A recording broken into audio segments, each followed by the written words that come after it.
You're listening to The Raw Reaction on the Angry Marks Podcast Network.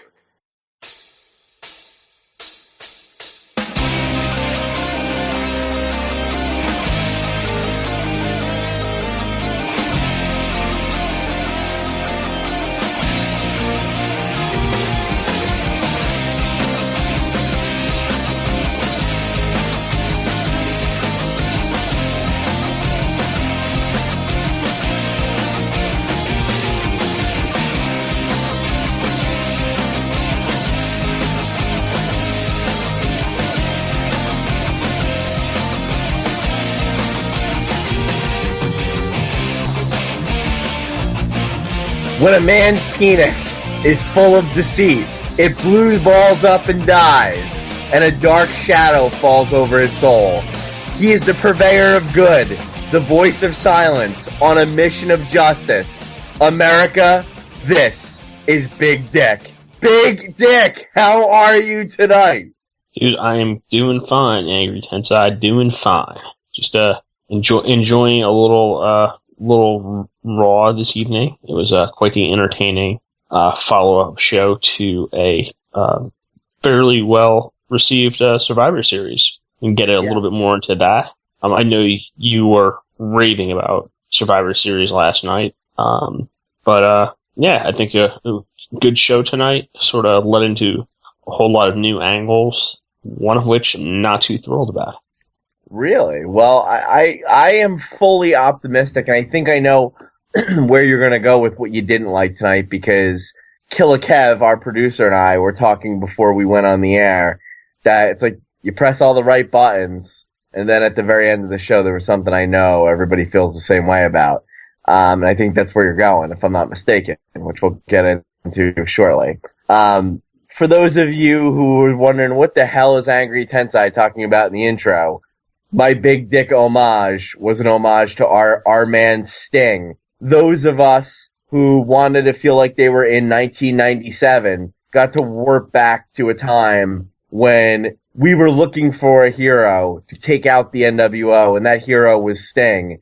And the only thing I can think of worse than a power-hungry, dominant heel crew is one that's not entertaining and has the same characteristics. And that would be the Authority. Thank God for Sting. Thank God for Sting. It's great to see the icon Sting. And the only hero bigger than the iconic Sting is our man Dolph Ziggler. Dolph Ziggler last night overcomes all odds. 3-on-1, takes on Luke Harper, Kane, Seth Rollins, interference by J&J Security, Triple H, and is able to win it for the good guys. Loving Dolph Ziggler, getting his due, and I think everybody loved that. So it really led to a very hot Raw tonight for sure. We did not see Sting, but Sting's presence was certainly felt tonight when the Authority came out to start the show, in which basically they just said goodbye to us on TV and be careful what you wish for. Yes, I'd like to commend, since we have over the last 3 to 6 months really been talking up the push that is more than due Dolph Ziggler. I think we must commend Vince McMahon for actually heeding our advice and pushing him to the moon right about now. So I think that he's a big fan of our show, from what I hear. Absolutely. And he's coming to see the light on Dolph Ziggler. So what we need to do, we need to find out what the next superstar is that we are going to create. Well, there's a lot of people we can pick. I mean, hell, we could pick someone obscure. We could push the bunny, and next thing you know, he'll be winning epic matches for the WWE. Now, Big Dick, I have to say, last night's Survivor Series was hotter than the scene at Ferguson, Missouri right now. And that's pretty damn hot. So you can imagine the crowd was really excited about tonight's show. There was a special feel in the air tonight. And Daniel Bryan returned. So when the Authority relinquished their position, essentially, because they had to, Daniel Bryan was our guest GM, so to speak, for tonight, was able to book matches. And and basically he wished Triple H and Stephanie on their way as they left, and they're out of power. He put sanctions on pretty much everyone tonight. Some of those sanctions were the newly crowned king Dolph Ziggler and John Cena would take on Seth Rollins in a handicap match because he was so used to them. And basically our choices were going to be from the fans, for those two partners. And it was a bunch of monster combos and J&J Security being, Jamie Noble and Joey Mercury. And obviously they won because they were such a minor duo. You had Mark Henry. He got booked with Ryback. Rusev, he had a choice of either putting his U.S. title into a battle royal tonight, which would be very unlikely to keep, or he could do the Pledge of Allegiance. And my favorite piece was, and Luke Harper also had to defend the Intercontinental title against Dean Ambrose, but my favorite piece was Kane being demoted from Director of Operations to Director of Food Services, which led to him selling concessions to the people in the stands. How'd you feel about that segment? You know what? I like this angle. I like the fact that Daniel Bryan, he was not vindictive to the members of Team Authority. He let them all keep jobs within the company, especially Kane, who looks like he has a new career mold here. I don't necessarily like them putting Ryback up against Kane. I think they almost, I mean, you could more or less with the short turnaround. I mean, there's 3 weeks till next pay-per-view, and you can more or less see where they've set up pretty much every rivalry as far as like, okay, where the titles are going to be on the line, what matches we can expect going into this next pay-per-view. So I think we're almost at the opposite of Survivor Series, where they had like 2 matches booked the week before. I think that we can pretty much put together just about every match that's going to happen at Survivor Series at this point. Well, I initially, or you mean at TLC, or not TLC? TLC. Which one is this one? It's TLC. TLC. Well, I originally thought Ryback was going to be taking on Mark Henry, and their match tonight wouldn't be resolved, because the reason for the booking of that match was Ryback wanted to avenge his WrestleMania loss from 2 years ago. Ryback absolutely annihilated Mark Henry. I don't know whose Cheerios Mark Henry pissed in, but after getting beat in approximately 10 seconds last night through a KO punch from the Big Show, man, I mean, I guess he's at that stage of his career, but still, I mean, he got killed by Ryback. I was really surprised about that. What about you? Yeah, I mean, he's gone from the main event in this pay-per-view to, at the rate he's going, I don't know if he's opening the pre-show. Maybe he could open a pre-show against Justin Gabriel. Well, we know that Ryback can shell shock Mark Henry, but he didn't even do that. He just meat hooked him and beat him. I mean, he just clowned him. I like to see Ryback. You know something, man? You know, we talk a lot on the show about who we like, and I think it's well documented. 2 of our favorite guys are Dolph Ziggler and Ryback. And man, are they getting the rocket pack up the ass treatment, and I'm loving it, because these guys are main players now. Yeah, I mean, I can see, at this point, I can almost see Ryback being the one to finally pin Rusev, depending on how far they want to continue taking his undefeated streak. Well, you know what? Maybe we'll just jump right ahead to that, because I don't think that's going to be much longer. So, you know, you have that Pledge of Allegiance that Rusev had to do tonight, and you can all imagine how that went. Bottom line, Sergeant Slaughter almost got his ass kicked, and Jack Swagger came out, and Jack Swagger got a great win last night over Cesaro in the pre-show. And Swagger, you know, he was hot all through the Rusev feud, and I think everybody feels WWE really missed the boat on, you know, Swagger should have been the guy to beat Rusev, and it looks like WWE's like, you know what, screw that, we're going to rebook this thing. Just like Ryback, just like Dolph Ziggler. I think Swagger is going to beat Rusev clean, and I think he's going to finish him off this time. I think they've given up on Rusev. Yeah, well, I think they've I don't want to say given up. I think they've seen where his limit is. He's not a main event player. He's a solid, powerful heel. Dude, we know that WWE has always liked Jack Swagger. Remember, they put the world title on him very early in his career, and he was feuding with The Undertaker for a short period of time. I mean, so they trust Swagger. They like Swagger. You know, I wouldn't be surprised to see him be the guy to beat Rusev, you know? So, you know, and they, you know, they're only going to have so much time to keep Zeb Coulter in the fray, and he's behind the scenes a big WWE guy, and, you know, they're not going to just waste him with Jack Swagger if there's not plans long term for him.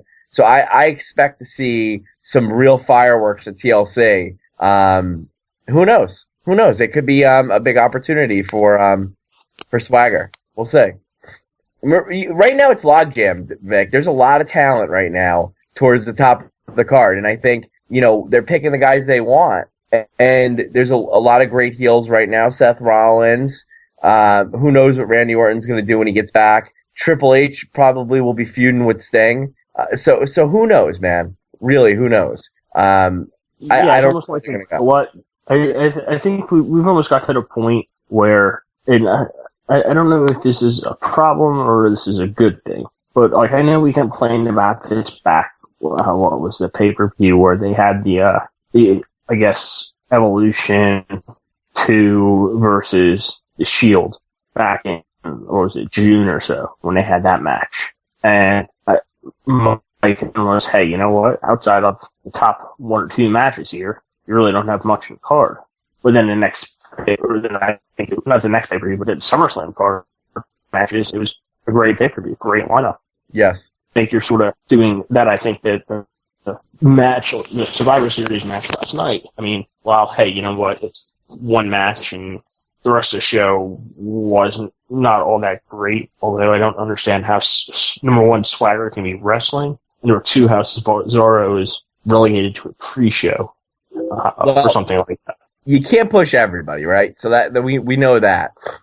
This is where 2 brands really comes in handy, and I'm not talking about SmackDown, but like literally, if NXT was a full-fledged brand, not just for rookies, you could have a Cesaro down there and be the resident champion and kick everyone's ass. I mean, but remember, with one world title, you can only have 5 or 6 guys consistently at the top. And the problem is that, and I actually thought this last night when I saw Sting and Triple H in the ring, and I'm like, okay, Sting and Triple H are going to eventually hook it up, right?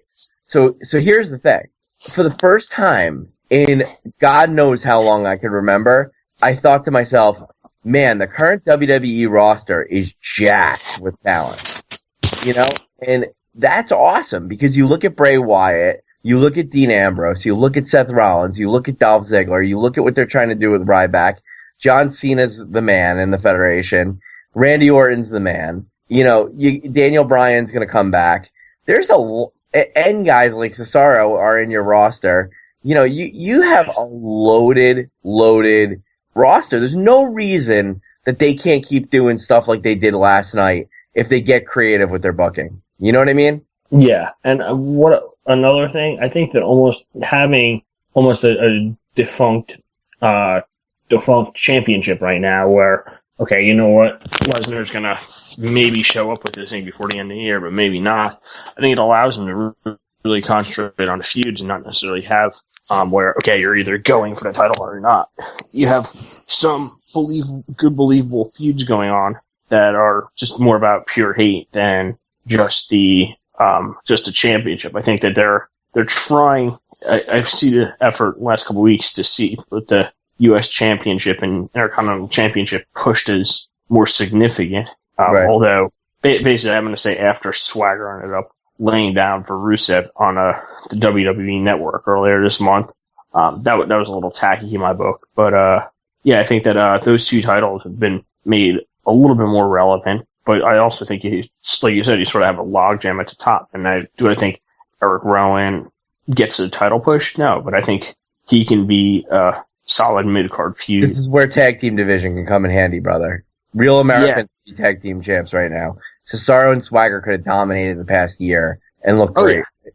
But at the same time, I think that they're, number one, they're 2 individual talents. They're not like Los Matadors where basically one is needed to hold on the other. I think that they're 2 solid mid-card talents that are better individually. I think that True, they were great as a team. You could be both. You know, you can be both.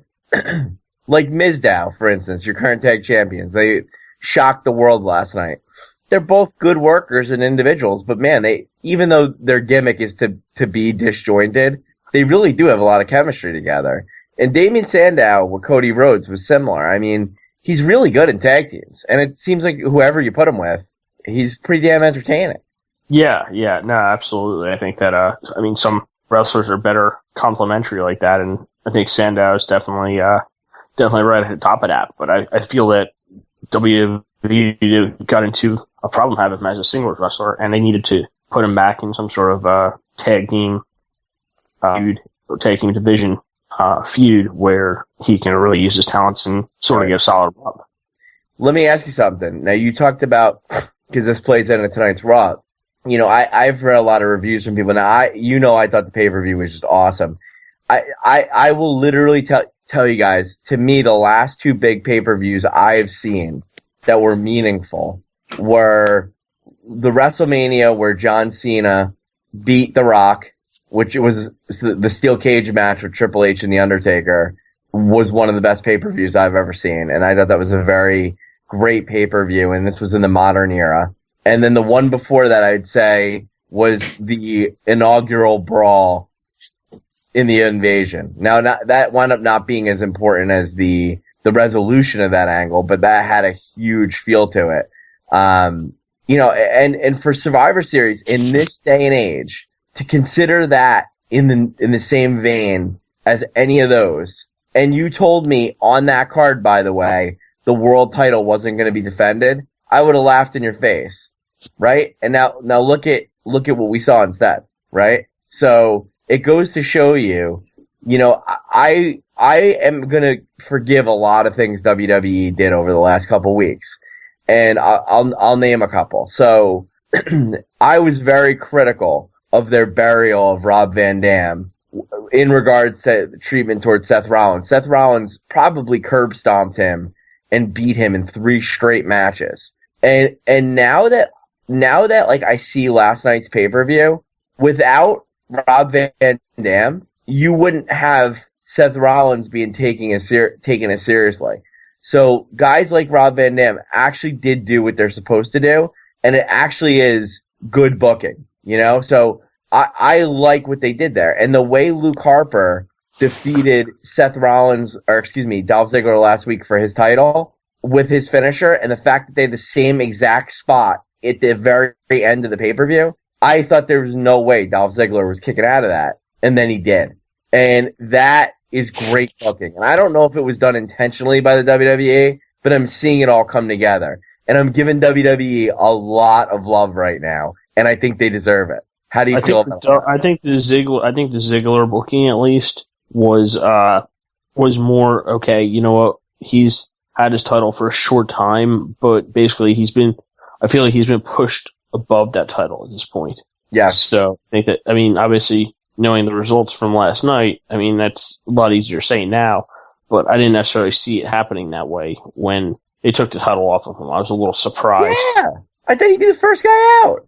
Yeah, I didn't necessarily think that because they did make a pretty big deal about him joining Team Cena. So I think that there was some kudos to that, and I thought that was sort of recognized that he was going to be an influential player there, but at the same time, I didn't think he was going to get pushed. Over the last 24 hours, he's basically been pushed to probably a top 5 superstar in WWE, no doubt.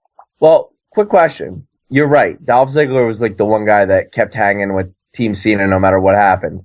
What I don't understand is how does Jack Swagger come back from an injury? He's off Team Cena and wrestle that same night. Yeah. I don't know about that. I think that was poor booking, and I think that's where WWE, they screwed up. They shot a premature load on that one, but I guess they probably said to themselves, hey, who do we want to rather see in a match? Big Show and Mark Henry or Cesaro and Swagger? Dude, how bad does Big Show suck? Okay, so for those of you who didn't watch pay-per-view, Big Show turned.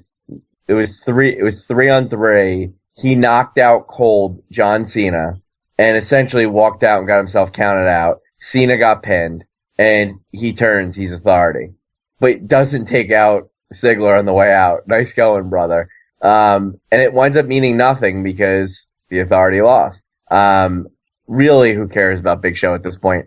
I actually thought during Big Show's little speech tonight, I thought Sting was going to come out because, obviously they have a lot of history in WCW together, and I thought Sting was just going to destroy him because he sucks. And I'm not talking about Sting, I'm talking about Big Show.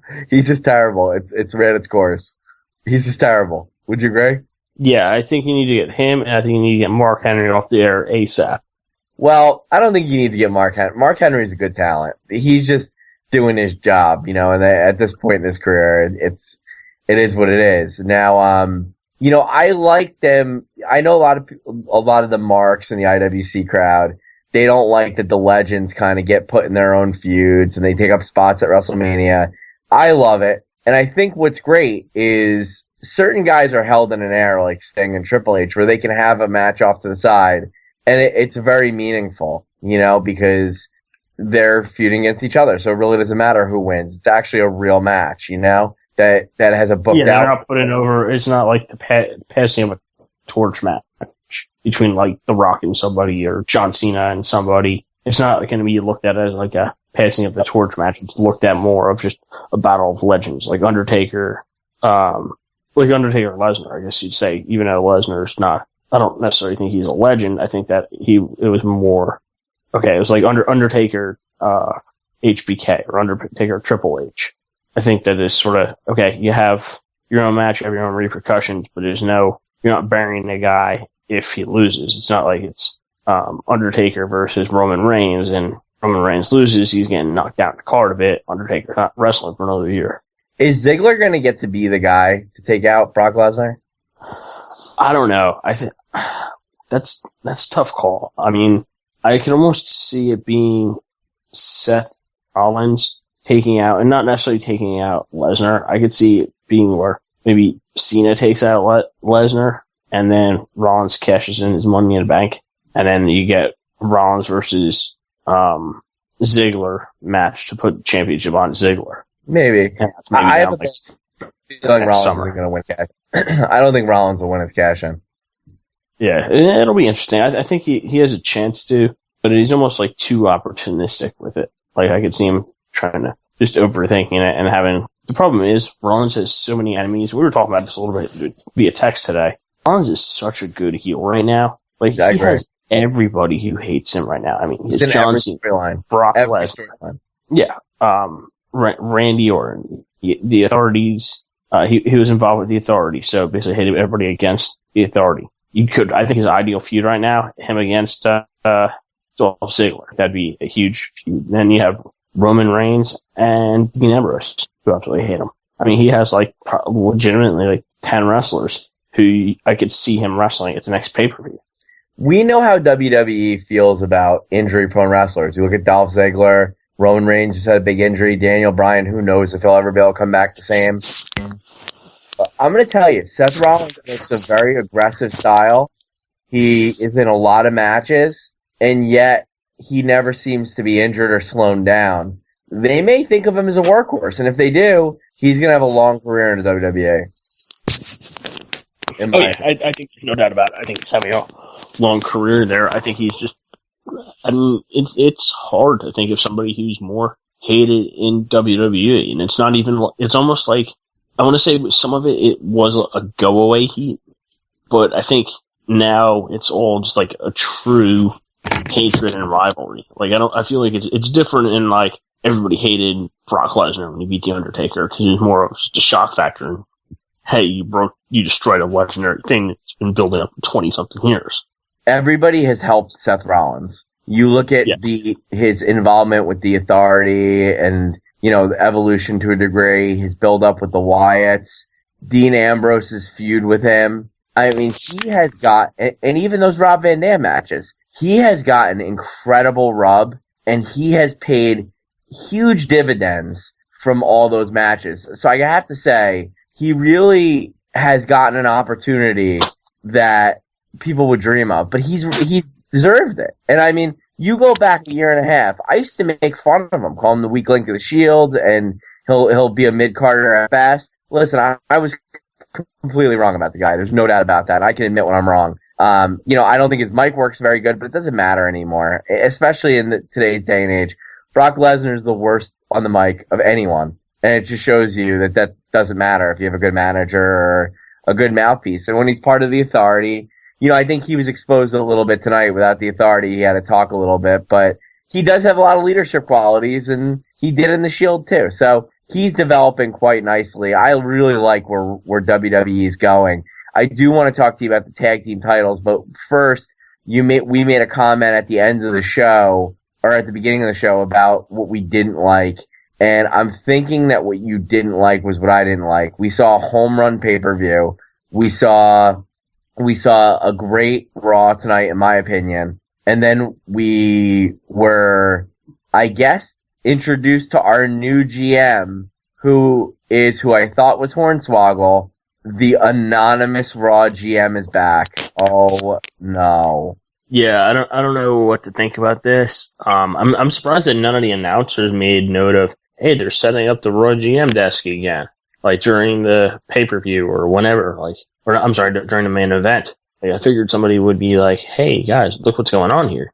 But no, it was basically just did it, and Michael Cole smiled, and the desk was set up again. So I don't know. It'll be interesting to see. I'm hoping that they just short track this, do this for like a week, and then have somebody just come in and destroy it. Who destroyed the GM last time? Was it like Santino or somebody? I thought it was like sort of a comedy act. Edge. Edge went wild. Remember, Edge went crazy and broke the GM's computer? Yeah. Well, I mean, Edge is still under contract. I mean, I think he can definitely be the one to do that.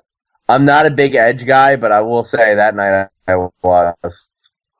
Yeah, I just hope they make fast work of it. I mean, you know what? It's run its course, and you can sort of hear everybody in the crowd sighs of, oh, Jesus Christ. Like, what is going on here?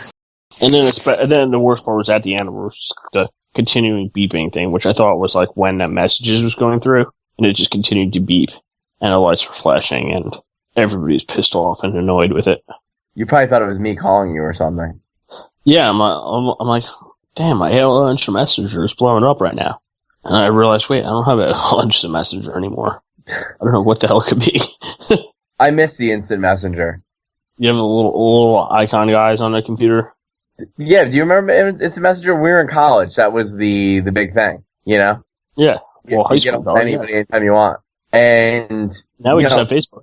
Yeah, well, that's true. But I mean, if you wanted to talk to me about the Ferguson riots, for instance, you could just immediately, just IM me, and I would get it.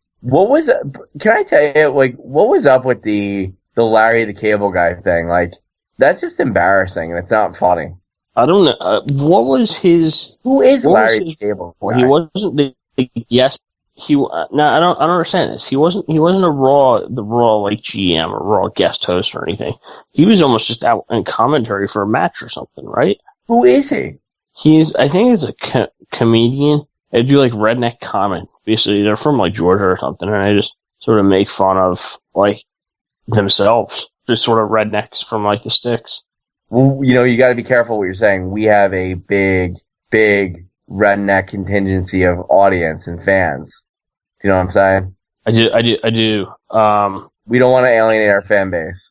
Okay, well, I apologize to or Larry the Cable Guy subscribers out there. I mean, somebody must love him for him to get on the air. Like for WWE to have this guy on TV, somebody likes him, and I would assume it's these people. Yeah, well, I was actually a little surprised. It seemed like it was out of nowhere. I mean, I didn't catch all of Raw, but it seemed like it was sort of out of nowhere to bring it in for like a match or so to watch it and provide commentary. I figured somebody like that, he could be potentially hosting Raw. Well, I mean, I don't get what his purpose was. I didn't find it very funny at all. I found it kind of offensive to be a wrestling fan, and basically WWE once again even there was that John Cena commercial tonight. Did you see that one? Where they're like, behold reality, and the kid's like, oh wow, like professional wrestling? Like, why insult your fans? Like why make us feel bad about what we already know? Like, because you know what? We're gonna watch it no matter what, but the thing is, the 12-year-old fan who sort of believes it's real, sort of believes isn't really lives and dies on the actual events on television and isn't on a dirt sheet all the time. I think there's still a market for those people. Are you happy to know that Vince got my money back? You know what? I'm glad he got yours back because he wouldn't stop calling and emailing me about mine. I know. How many of those emails did you get? I got 1 million. I had a bunch, and then I finally figured out my app. I have the app on the phone. Yes, I downloaded it. But I have the app on my phone. I figured out a way to shut off all the notifications because I was getting like 3 or 4 notifications a day. Oh my god, that's pathetic. I was like, okay, shut off notifications. I don't care. That's awesome. Now, tag titles, Vic. I guess last night, I think you agree it was a very entertaining Fatal 4-Way between the Usos, Mizdow, Goldust, Stardust, and the Matadors. I thought everybody put on a pretty good show. And then tonight, we got a rematch of the winners of that match, Mizdow versus Goldust and Stardust. And, you know, I actually thought if titles were truly on the line, I thought Goldust and Stardust were just going to win the titles right back because they're by far the best tag team in the tag division. They're very entertaining. They're great workers. But, you know what? The fans are really eating up Damian Sandow right now, but I think eventually we know there's going to be a turn one way or the other. But, you know, it is what it is. It's entertaining me. Tag team division is entertaining me. It's been good. I can't complain. Even the Matadors had a good match last night. Any thoughts on tonight's developments? Yeah, you know what? I like this, and I think that we're almost at the point, and we've discussed this for a long time, that the WWE tag division is really watered down. And I know I for one, was thinking, hey, Survivor Series, it seems like over the last couple of years, it's been a big event for teams debuting. Well, I mean, didn't the Shield debut a couple of years ago at the Survivor Series? And obviously this year Sting we got debuting. But I was almost hoping a new tag team or two would debut coming up from the next tag team division. Well, I think we'll have that happen soon. I mean, obviously there is somewhat of a commitment to the tag division, but I mean, I guess there's a lot of good things. I mean, what's nice is I know you feel like you could set up all the matches for the short term pay-per-view, which is great, but you know, I don't know long term where WWE is going, and that, folks, is what makes you tune in every week to watch Raw. And tonight, I have to say, I did my little work today, and I was, you know, working hard, and I was like, man, I can't wait for Raw tonight to see what's going to happen. Who's going to be in charge? Is Sting going to come out? Like, I can't remember the last time I felt that way. And that was really cool. Last time I felt that way is when I heard Bret Hart was going to be confronting Shawn Michaels. That was like 5 years ago. Yeah, definitely. I think it bringing back Sting unexpectedly and just a lot of unanswered questions. I thought just really made it for a really exciting run up to Raw this week. Well, there is a rumor that the Bunny is in fact Bret Hitman Hart. Did you hear that? Really? I've heard rumors to the contrary. I've heard rumors that the Bunny is in fact one Chris Benoit. Or something Ultimate, or something Warrior. Yes. Or something Chicken, or something Head. I do want to bring up one of the promos that I saw before returning to the show. On multiple occasions, they've sort of been building up to this over the last month or so. And that would be the New Day faction. Ooh. What are your thoughts about this trio? I think it's certainly going to be a New Day. And I don't know much about them. They're very energized. They seem to be on the same page. But I have a feeling they will have a run-in with one known as Rusev very soon. I could see him naturally having an issue with them. Yes. I think we've well documented, if you look back at our history of podcasts, I think well documented Rusev's dislike for the team members on New Day. He's fought with everybody on that team, with the exception of he's never fought Kofi though. No, I could have sworn he fought. He killed Big E, but I don't ever remember him fighting Kofi. Well, you know what? I feel like Rusev. I feel like I could see him taking out the entire faction, which not a great thing for the faction considering how much time they've led up to this. But I just don't see Rusev naturally coexisting with that team. Honestly though, where do they? I mean, there's so many guys on TV right now. Everyone cannot be over. You know what I mean? Like, they just have no chance right now. There's just too much going on right now. See, what I thought was going to happen, and I like Luke Harper, but what I thought was going to happen is by breaking up the Wyatts, you could start having guys that can lose matches. So you would have had Kofi, you would have had Xavier Woods, you would have had Eric Rowan, you would have Luke Harper, guys you can throw out there and lose matches. And now all of them are essentially getting pushes.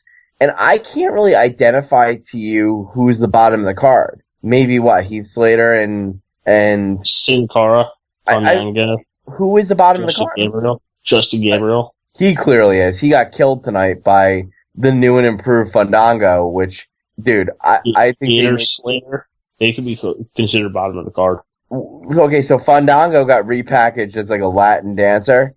Don't you think they just made him like uninteresting? Yeah, I don't really understand. I mean, hey, maybe he's a better wrestler now because he's won 2 matches, but I think it's sort of tacky. I think it's just stupid. I think you just he had personality. He was a good character, and now he's dry and gonna be boring, and he's gonna get beat by everyone. So, all right, I'm not sure what the point of this is, but I don't know. I really don't know, but what they're gonna do with Fandango, but I don't think it's gonna be much. What'd you think of the Diva segment tonight? You know what? I don't know where they're going with this. I mean, I guess Bree's now a bad guy, which times in perfectly awkward with the return of Daniel Bryan as well. Well, her servitude's up tonight, right? I believe today. Yeah, I believe yesterday there were 2 or 3 days left, so it should be up pretty soon. Do you think Sting has anything to do with her change of heart? You know what? I don't think so, because her change of heart was made before Sting came out yesterday. I don't know if he took her over to the dark side beforehand. Now, do you think any of the younger people didn't know who Sting was last night? Any of the who? Younger people, the younger fans. I think people have heard about him, but they don't necessarily know. I mean, people who are in their early 20s or so, they've had little to no interaction with him, unless they're WCW or TNA marks. I had one fear last night. I was like, I hope people don't ask their dads or their friends, like, who's that old man that came out with the paint on? Yeah, well, that's a scary thing, though. I mean, hey, you know what? Him versus Triple H in a match, stellar. I'd love to see it. But he was not looking in good shape last night. Who's that? Sting. He did kind of look a little old manish. Yeah, he's definitely. I think his best days are behind him. He's coming back, and I think he'll get in shape. I mean, if there's a match against Triple H at maybe Royal Rumble, and there's a match with the Undertaker, I think that they both definitely get in shape and they put on a good match. But I think that's sort of a concern seeing him last night. But you have to suspend reality, Vic. That's the key. Yeah, you're right. It is pro wrestling, right? So, by the way I look at things, Ryback should never ever lose a match, right? Because he just is physically dominant to every single person in the Fed. Pretty much, but I mean that's the thing that makes it. It shouldn't always be like that, because I mean, if you go that far, hey, guess what? Brock Lesnar really shouldn't lose a match. Ken Shamrock probably shouldn't have ever lost a match. He doesn't lose a match.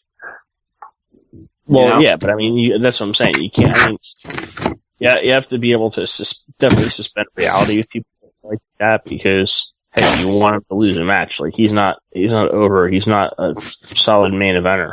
He's somebody who is a solid worker, but I have a feeling they're gonna have a hard time putting a strap on him. I mean, maybe Intercontinental or US title or something if he wins the feud with Rusev after Swagger gets a second round on it. Killer Kev. I don't see him being a champion, WWE champion. Do you see Killer Kev winning the title anytime soon? You know what? I could. I heard that there's a possible return of Killer Kev taking up to take on the tag team division. The main event tonight, just to recap, it wasn't much of a match. I mean, Ziggler and Cena killed Mercury, Noble, and Rollins. The one thing I want to point out, though, I don't like how WWE kind of made Mercury and Noble out to be a joke. Mercury was a multi-time tag team champion as part of M&M, and Jamie Noble was a former cruiserweight champion.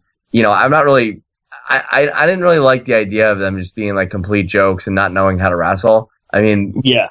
they were like really good workers, both of them. So I was a little, I mean, I get the fact that they're not like powerhouses anymore and they can just get their ass kicked, but like there was a moment where Jamie Noble, like, he like essentially didn't know what to do, like the way he was wrestling. Like he wrestled as if like he was completely clueless. And that's really ridiculous for a guy who was one of their better workers a couple of years ago.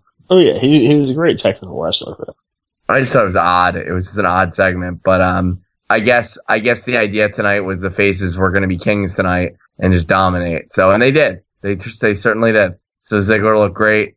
John Cena looked great. They pinned both of the heels at the same time. The only other thing of note with the heels tonight, and it was kind of a throwaway match, Dean Ambrose in the Intercontinental title match with Luke Harper, it looked like he was going to go on to win the match, but Luke Harper actually bumped Dean Ambrose purposely into a referee to get himself disqualified. And then Bray Wyatt actually wound up running in and taking out Dean Ambrose after Dean Ambrose destroyed Luke Harper. I don't know. I just thought the segment was kind of useless because you could have just had Ambrose get jumped back. They needed to fill a 15-minute block. I mean, Raw 3 hours. You're going to get a lot of crap. Going to get a lot of filler. I think that's what it was. I don't think any of us thought that Dean Ambrose was going to win a title because he's one of the few wrestlers you can honestly say doesn't need a title to be completely over with the fans. How about this? If I was booking this tonight, Luke Harper's Intercontinental Champion, make him have a mandatory title defense, have him take on Curtis Axel, right? Somebody who's had the title. He's kind of in between heel and face on main event. Have Luke Harper win. He gets a win. He looks strong, right? Then, because he just won the title last week, then you have Daniel Bryan see Dean Ambrose and say, listen, find me, or whatever, find me backstage, whatever he needs to do with him. And then have Bray Wyatt jump him. You accomplish everything you want to accomplish. Instead, everybody looks bad except Bray Wyatt. I just didn't like the idea of that segment because all three guys should look strong right now, I think. But I didn't really like the way that was booked. See, my booking's better. Yeah. Well, that's the thing, though. I mean, shoot, Dean Ambrose he just doesn't need a title. I mean, he was probably the most over wrestler in WWE about a month and a half ago. Before this feud with what's his name? I think that I mean he was completely over. He was getting more. I mean, it's not hard to get more cheers than John Cena. I mean, he was getting more positive feedback than Dolph Ziggler again right now. Oh yeah, definitely.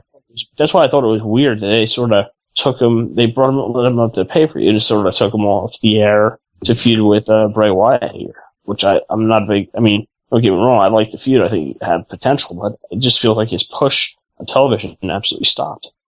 Yeah, I agree with you. I actually do really agree with you. It's well said.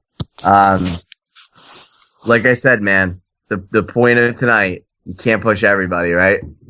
Exactly. But I think we would agree WWE's going the right direction. I thought it was a great Raw. I thought the pay-per-view was unbelievable. I'm so proud of WWE. I'm actually proud to say that I'm a fan of that. That was so good last night. It was great. I mean, I can't complain. I have nothing more to say. I think it was just awesome.